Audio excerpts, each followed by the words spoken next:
యోగనిద్ర అంటే సుఖంగా తినేసి పడుకోవడం, రోగనిద్ర అంటే అనారోగ్యంతో పడుకోవడం. ఈ రెండు కారణాల వల్లే మనం పడుకుంటాం. అనారోగ్యం ఉంటే లేవలేమని పడుకుంటాం, సుఖంగా తినేస్తే భుక్తాయాసమని పడుకుంటాం. కానీ యోగనిద్ర మనకి తెలియదు, భగవంతుడికి తెలుసున్నది యోగనిద్ర. ఆ యోగనిద్ర ఏమిటి? నిద్రపోతున్నట్టు మనకు కనిపిస్తాడు కానీ ఆయన నిద్రపోడండి. నిర్మాణంబును చేసి సృష్టిని, ఒక అవధానంలో ఆయన యోగనిద్ర మీద పద్యం అడిగితే భావన తోచి భగవంతుడి యొక్క దయవల్ల అదిగో పూర్వాశ్రమంలో ఇప్పటికీ కుర్తాళం పీఠాధిపతి సిద్ధేశ్వరానంద భారతి అంటారు. కానీ మాకు ఆయన దగ్గరున్న చదివేమిటంటే మేము కులపతి గారనే అంటాం ఆయన. అటువంటి వారి శిష్యరికం చేశాం. గుంటూరులో నా చేత మొదటి అవధానం చేయించినటువంటి మహానుభావులు వారి చేతి చలవ ఇవాళకి 300 అష్టావధానాలు, 10 పైగా శతావధానాలు, మహాసహస్రావధానం చేసి దేశ దేశాల్లో అఖండమైన ఖ్యాతి పొందుతున్నామంటే ఆ స్వామివారి యొక్క ఆశీస్సులు, వారి ప్రోత్సాహం.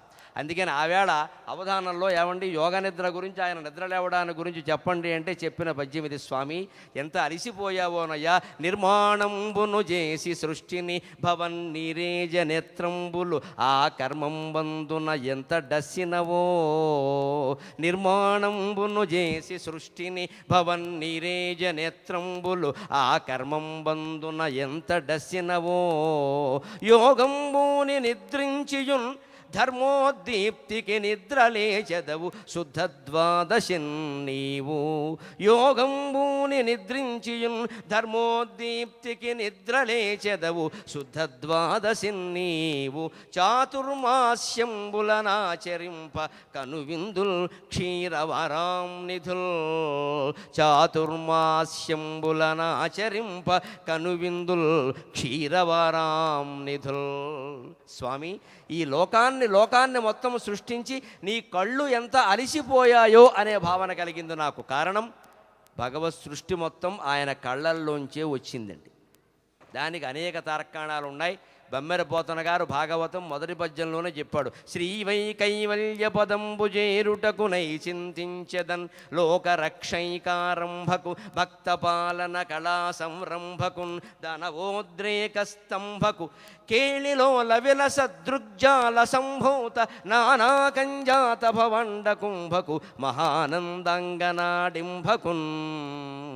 కేళిలోల విలస దృగ్జాల సంభూత నానాకంజాత భవాండ కుంభకు. శ్రీ మహావిష్ణువు లక్ష్మీదేవి కేసి సరదాగా లలితంగా అలా లాలనగా చూసిన చూపులలోంచే అనేక రకాల బ్రహ్మాండాలు, అతల వితల సుతల తలాతల మహాతల రసాతల పాతాళాది అధోలోకాలు, భూలోక భువర్లోక సువర్లోక మహాలోక జనోలోక తపోలోక సత్యలోకాది ఊర్ధ్వలోకాలు, ఈ 14 లోపాలతో కలిపినది ఒక బ్రహ్మాండం అయితే అనంతకోటి బ్రహ్మాండాలన్నీ స్వామివారి యొక్క ఆ చూపుల నుంచి పుట్టాయి అన్నారు. ఇక్కడే మనం ఒక తాత్విక రహస్యం గమనించాలి. కళ్ళల్లోంచి ఏం పుడుతుందండి? కళ పుడుతుంది. అందుకని ఈ సృష్టి అంతా కళ. శంకరాచార్య చెప్పింది పరమసత్యం, జగన్మిథ్య, బ్రహ్మసత్యం జగన్మిథ్య అన్నారు. మనకి మామూలుగా చెబితే అర్థం కాదు ఆ మాట. కానీ ఎవరైనా అపార్ట్మెంట్ కొన్న వాళ్ళకి వెంటనే అర్థం అవుతుంది. మేము కూడా సైనిక్పురిలో అపార్ట్మెంట్ కొన్నాక నాకు అర్థమైంది అపార్ట్మెంట్ మిథ్యా సత్యమా అని. ఓసారి నేను మా శారద కూర్చుని అక్కడ ఆలోచించుకున్నా. చూస్తే కొన్నాం, ఖచ్చితంగా 3 లక్షలు పెట్టి కొన్నాం. మిథ్య ఎలా అవుతుంది? కాగితాలన్నీ నా పేరు మీద ఉన్నాయి. దాని మీద సన్ ఆఫ్ సూర్యనారాయణ అని మా నాన్నగారి పేరు కూడా రాశారు. 30 ఏళ్ళు అయింది ఆయన పోయి. అందుకని లేదనడానికి వీలు లేదు. కానీ మిథ్య అని తెలిసింది. ఎందుకని? ఈ వైపు గోడ మాదేనా? కాదు, అక్కడ ఇంకోడు ఉన్నాడు, అది వాడికి మాకు కామన్, అంచేది అది మంది కాదు. ఈ వైపు గోడ మాదేనా? ఇంకోడు ఉన్నాడు దగ్గుబల్లి దొగ్గయ్య అని, వాడికి మాకు కామన్, అది మాది కాదు. పైన సీలింగ్ మాదేనా? సీలింగ్ ఫ్యాన్ మాదే, పైది మాది కాదు, ఇంకోడు ఉన్నాడు సరిపడకల పాపయ్య అని, వాడికి మాకు కామన్. కింద నేల మాదేనా? కాలు పెట్టుకున్న చోటు మాదే, కింద మాది కాదు. ఎవరన్నా ఒక్కోసారి పైకి వస్తూ ఉంటాడు, మీ పిల్లలు ఇబ్బంది పెడుతున్నారండి మమ్మల్ని, your children are disturbing me అంటాడు, అంటే కింద మంది కాదు. అప్పుడు మాకు అర్థమైంది ఈ గోడ మాది కాదు, ఈ గోడ మాది కాదు, పైన మాది కాదు, కింద మాది కాదు. 30 లక్షలు ఇచ్చి అపార్ట్మెంట్ మాది అనుకుంటున్నాం. అపార్ట్మెంట్ మిథ్యేగా, అనుమానం ఏముంది? శూన్యం. మధ్యలో ఉన్న శూన్యానికి 30 లక్షలు ఇచ్చాం. అలాగని కాగితాల మీద శూన్యం అని రాశారా, అపార్ట్మెంట్ అని రాశారు. అది ఎక్కడుందో మాకు ఇప్పటికి అర్థం కావట్లా. అందుకని హైదరాబాదులో అంతా అపార్ట్మెంట్ జీవనమే. కాబట్టి హైదరాబాదు వారికి, యావత్ ఆంధ్రదేశంలో అపార్ట్మెంట్లో ఉండే వారందరికీ అద్వైత సిద్ధాంతం తేలిగ్గా అర్థమైపోయింది. ఇది మిథ్య, ఇది లేదు, మనకు కనపడుతోంది. అంతే. ఉందని మనం అనుకోవడమే తప్ప అందుకని మనకు ఉందనేటువంటి అవకాశం లేదు. 30 లక్షలు పోసాం, కాగితాల మీద మన పేరు ఉంది అక్కడ, కానీ అక్కడ ఇందులో ఏది ఈ గోడ కాదు ఆ గోడ కాదు, ఇందులో ఏ కిటికీ ఊచ పట్టుకెడదామన్నా ఎవరు ఒప్పుకోరు, అన్నీ కదిలిపోతాయండి అంటారు. ఎవరికైనా అమ్మేసిపోవాలి, అద్దెకిచ్చిపోవాలి, కానీ వెళ్ళడానికి వీల్లేదు. అందుకని అపార్ట్మెంట్ మిథ్య ఎలా అయిందో ఈ ప్రపంచమంతా అంతే మిథ్య. మనం ఉన్నంతకాలం దీన్ని ఉపయోగించుకోవడమే అపార్ట్మెంటు లాగే. నువ్వు ఉన్నంతకాలం నువ్వు ఉపయోగించుకోవాలి, బయటికి వెళ్ళాక నువ్వు పట్టుకెళ్ళడానికి ఏం లేదు అక్కడ. అంతే. అలాగే శరీరం కూడా అంతే, నువ్వు ఉన్నంతకాలమే వినియోగించుకుని దీని ద్వారా అన్నమయ కోశం, ప్రాణమయ కోశం, మనోమయ కోశం, విజ్ఞానమయ కోశం దాటి ఆనందమయ కోశానికి చేరుకుని ఆత్మజ్ఞానాన్ని పొందాలి తప్ప ఇదేదో శాశ్వతం అనుకుని ఈ ఎముకల కోసం గూడు కోసం చూస్తే అపార్ట్మెంట్లో కిటికీల కోసం తాపత్రయం పడినట్టే ఉంటుంది ఖచ్చితంగా. అందుకని కళ్ళ నుంచి పుట్టింది ప్రపంచం అని భాగవతంలో ఎందుకు చెప్పారు అంటే, కళ్ళ నుంచి పుట్టేది కళ అంచేత ప్రపంచమంతా ఒక కళ, మన జీవితం అంతా ఒక పెద్ద కళ. తెల్లారు లేచాం, కళగా అన్నామమ్మా అన్నాం, వదిలేసాం ఆ విషయాన్ని, ఇంకా దాని గురించి చర్చించలేదు. అలాగే జీవితంలో అయిపోయిన విషయాన్ని అయిపోయినట్టే వదిలేయాలి. దానికే మన శ్రావణ మాసం సామెత చెబుతారు, శనగలు తిన్నాం చేతులు కడుక్కున్నామంటారు. ఏదైనా తింటే చేతులకు కొంచెం జిడ్డు అంటుకుంటుంది, శనగలు తింటే ఏమీ అంటుకోదు, కడుక్కునేందుకు కూడా ఏమీ లేదు. ఓసారి కడిగేసుకుంటే మంచిది, గొడవ లేదు.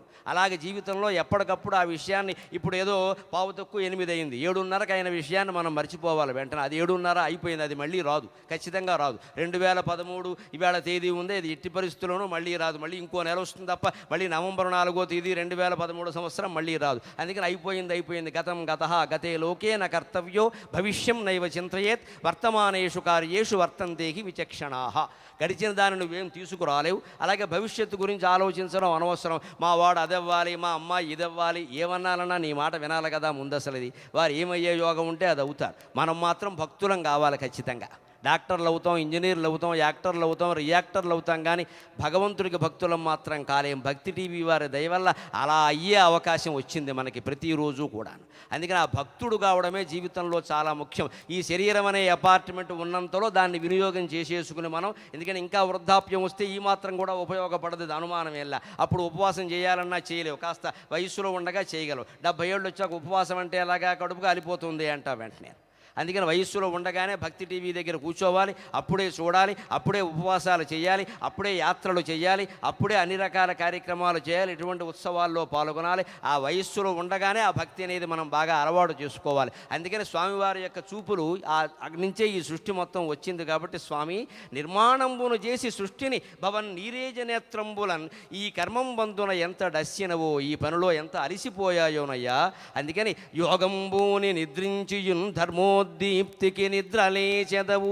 యోగ నిద్రపోతూ కూడా ధర్మాన్ని మళ్ళీ ఉద్దీపింపజేయాలని ఇలాంటి వాడే పడుకుంటే ఎలాగా. ఇప్పటికే లోకంలో అనేక అన్యాయాలు అక్రమాలు జరుగుతుంటే మనకు అప్పుడప్పుడు అనుమానం వస్తుంది, భగవంతుడు యోగ నిద్రపోతున్నాడా, పూర్తిగా నిద్రపోతున్నాడా అని. అందుకని నువ్వు కూడా ఊరుకుంటే ఎలాగయ్యా అంటాం ఖచ్చితంగా. అందుకని ఆ ధర్మాన్ని ఉద్దీపింపజేయడం కోసం ఆయన మళ్ళీ నిద్ర లేస్తాడు. కాబట్టే చాతుర్మాస్యంబులనాచరింప కనువిందుల్ క్షీరవారాం నిధులు. క్షీరాబ్ది ద్వాదశి నాడు నిద్ర లేచి మనకి ఈ సరిగ్గా ఆషాఢ శుద్ధ ఏకాదశి నుంచి కార్తీక శుద్ధ ఏకాదశి వరకు ఈ 4 నెలలు చాతుర్మాస్య దీక్షగా ఇటువంటి పీఠాధిపతులందరూ 4 నెలలు కేవలం భూషేనం చేసి బ్రహ్మచర్యం సరేసరి వారికి జీవితాంతం ఉన్నదే ఏకభక్తం చేసి అన్ని రకాల నియమాలతో వీలైనంత వరకు మౌనంగా కూడా ఉంటూ మనల్ని అనుగ్రహిస్తూ ఉంటారు. అలాగ మనం కార్తీక మాసం యొక్క ప్రాధాన్యాన్ని గ్రహిద్దాం. దీపారాధనలో ప్రత్యేకించి ఉన్నటువంటి ఆ మహిమనంతా తెలుసుకుందాం. కేవలం పాపాలు చేసి పోగొట్టుకోవడం కోసం కాదు దీపాలు, గమనించండి. జ్ఞానం గ్రహించాలి, జ్ఞానం గ్రహించాలి. జ్ఞానాదేవతు కైవల్యం. ఎన్ని రకాల దీపాలు మనం వెలిగించినా, యాత్రలు చేసినా, పూజలు చేసినా, యజ్ఞాలు చేసినా, యాగాలు చేసినా చిత్తశుద్ధి కలుగుతుంది, మోక్షం రాదండి దానివల్ల. చిత్తశుద్ధి కలుగుతుంది, చిత్తశుద్ధి ద్వారా జ్ఞానం కలుగుతుంది. ఆ జ్ఞానం మోక్షానికి కారణం అవుతుంది ఖచ్చితంగా. ఆ జ్ఞానం ఇదిగో గ్రంథాలు చదవడం వల్ల, మహానుభావులు పీఠాధిపతుల వంటి వారి ప్రవచనాలు వినడం వల్ల కలుగుతుంది. మన అదృష్టం బాగుంది, వేళ శివకేశవులను దర్శించినట్టుగా అదిగో కేశవావతారంగా భావిస్తున్నాం. సిద్ధేశ్వరానంద భారతీ స్వామి నోరు విప్పితే నారాయణ నారాయణ అంటారు, వారు వచ్చారు. శివస్వరూపంగా మనం భావిస్తాం. పరిపూర్ణానంద స్వామి కూడా కాసేపట్లో విచ్చేస్తున్నారు వేదిక మీదకి. శివకేశవులు ఇద్దరిని ఒక్కసారి పీఠాధిపతుల రూపంలో దర్శించేటువంటి అవకాశం కార్తీక మాసంలో శివకేశవ ఆరాధన ఫలితంగా మనకి వస్తోంది. భక్తులందరూ వారి అనుగ్రహ భాషణం, వారి ప్రవచనం కూడా విని వెళ్ళవలసిందిగా కోరుతూ ఉన్నాం.